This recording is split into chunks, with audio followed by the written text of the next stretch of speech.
Même na président. Et le président est moko sortant. Est-ce que combattant ni déjà tellement ou est mbongo dictateur? Donc kako bango balingi yango wana peuple congolais kolanda non ba combattant pour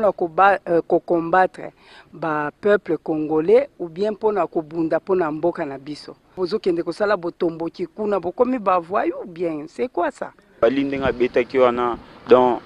et ça là qui vraiment bien makasi. Bat bazaki belé donc le coup muso ya mboka etombwami. Ngai loko na koloba boy.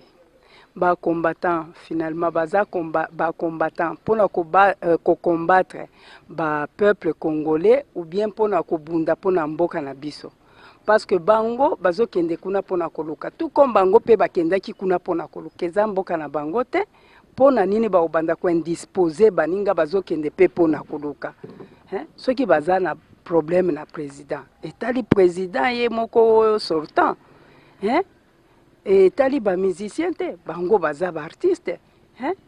bako banda ko sangisa biloko nyonso pona balingaki donc bango bakomi neti tokolo ba dictateur donc kako bango balingi yango wana peuple congolais kolanda non toza démocratie c'est quoi oyo mutu alingi ko oyo alingi ye pe bon azana ngambu na ye bako imposer mutu te Kulinga Congo eza bolongwe kuna boye ko investir awa tozoluka misala pasi eza na Congo siko bino bozo kende ko sala botombo kikuna bokomi ba voyou bien c'est quoi ça pa ya ko construire mboka na biso balongola biso na ba pasi bana na biso basisi ba classe bazo mona ba misala te siko yo bayemba tako yemba baluka moi eloko ya ko sunga ba famille bango babandi ko intercaler bango et puis bakoloba kaka FCC ndazo intercaler ba peuple congolais siko en tout cas na apprécier ye po aza mobali alakisi ke aza mobali aza congolais ba oyo bazo bundisa ye baza étranger te baza ka bandeko na ye ba congolais pona nini ole ya ko soutenir moninga mais bango balingi ba détruire musala na ye misala na Congo ezate finalement bango balingi to sala biso nyonso tozala ka ba combattant bon ya koloba par rapport au combattant au baza koluka eza pour même mabe parce que ba o ba ko beta libanda ba étranger te baza bande ko na biso ba congolais bazo tombola art ya biso ba congolais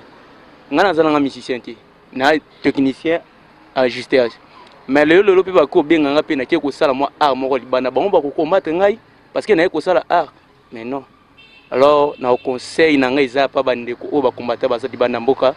batika biloko na ba sala eza malamu te to lukandi tutombola art na biso tout le monde la kitine na biso et non que tout banda sous ko bundisa sous kitine na biso donc eza kito côté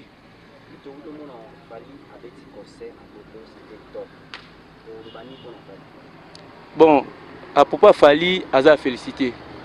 c'est un artiste appena oyo tondima écoute te que le lot Fali a comme na niveau a commis le lot donc aza artiste mo félicité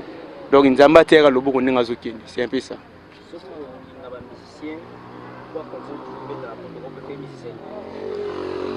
Bon,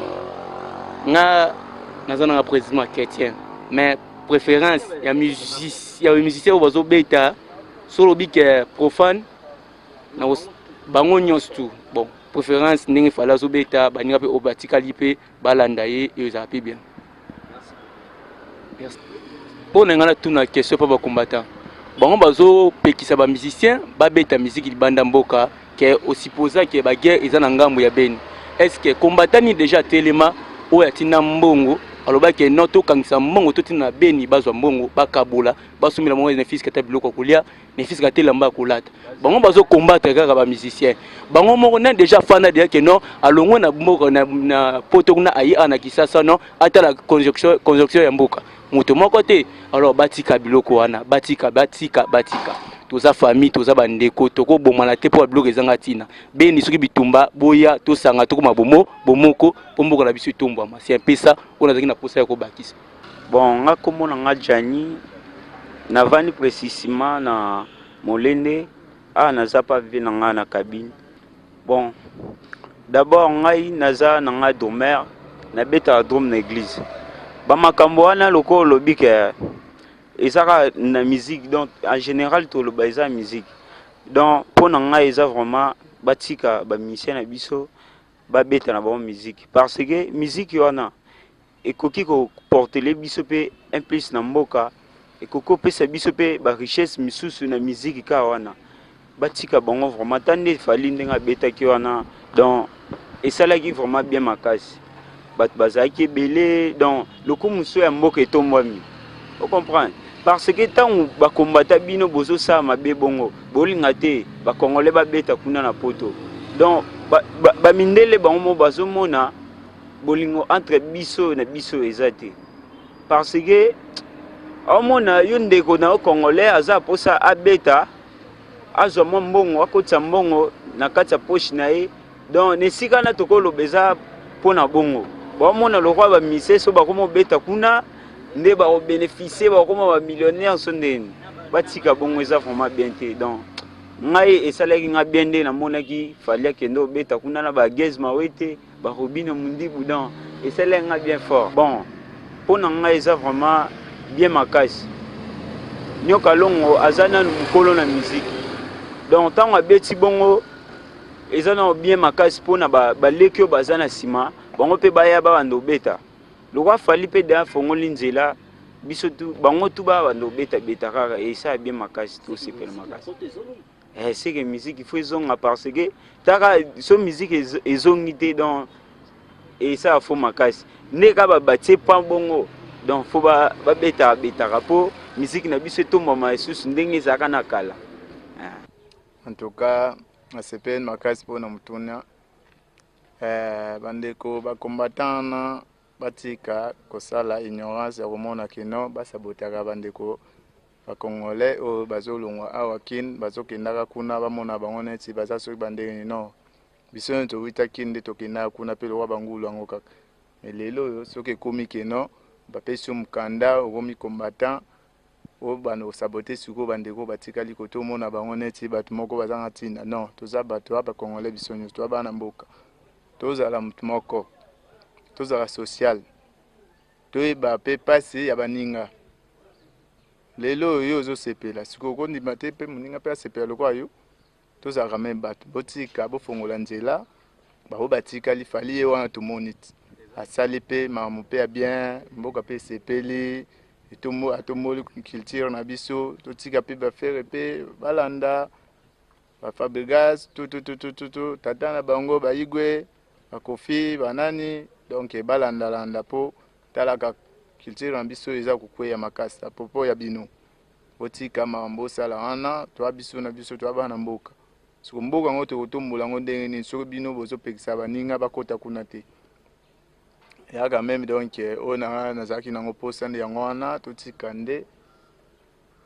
kosala baninga ok baninga bazonga nsima bino bopogesaka non Afrique eza quand même Amérique te eza quand même Europe te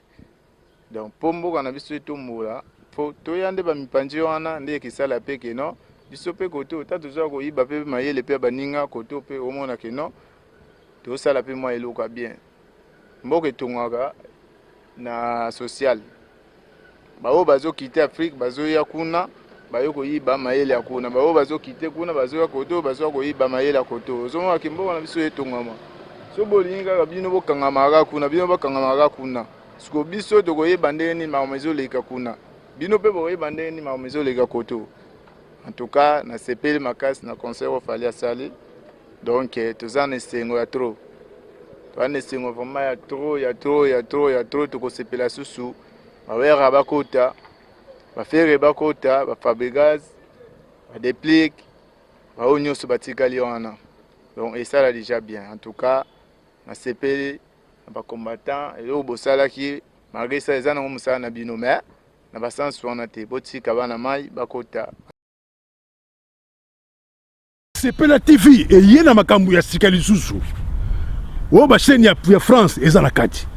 basheni ya Congo eza na kati basheni ya Londres eza na kati olingo mona makambo ya politiki ya sika o parti AA eza na kati o parti BB o CFAIO eza na kati ya sepela tv bouquet comme ya muke boye otie na poche voyager nango keno partout lingi na bouquet na Sepela TV même biso ndenge ozomema biso wana 4K machine madaka daka Sepela TV. Bienvenue dans le monde de Sepela TV. Sepela TV est le décodeur qui vous permet de suivre les chaînes du Congo en direct de la diaspora.